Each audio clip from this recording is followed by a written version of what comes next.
નમસ્કાર, આપ જોઈ રહ્યા છો લખત ન્યૂઝ અપડેટ ચેનલ। તમામ સમાચાર અને અપડેટ મેળવવા માટે ચેનલને સબસ્ક્રાઇબ કરો અને બેલ આઇકન પર ક્લિક કરો જેથી તમામ સમાચાર અને અપડેટ તમને મળી રહે। ભૈરવપરા શક્તિ માતાજી મંદિરના સામેના રહેણાંકના ઘરની અંદર સાપનું બચ્ચું નીકળ્યું।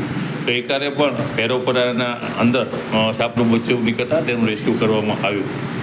લખતર ગામના છેવાડે તલવણી રોડ પર ભૈરવપરા વિસ્તાર આવેલો છે। આ વિસ્તાર ગામના છેવાડે હોય આ વિસ્તારની અંદર અવારનવાર ઝેરી સર્પ આવી જતા હોય છે। ત્યારે થોડાક દિવસ પહેલાં એક મહિલાને રાત્રિના સમયે ઝેરી સર્પે દંશ દીધો હતો, ત્યારે તેને સુરનગર હોસ્પિટલમાં દાખલ કરવામાં આવી હતી। હાલ તેની તબિયત ખૂબ જ સારી છે અને તેને રજા પણ આપી દેવામાં આવી છે।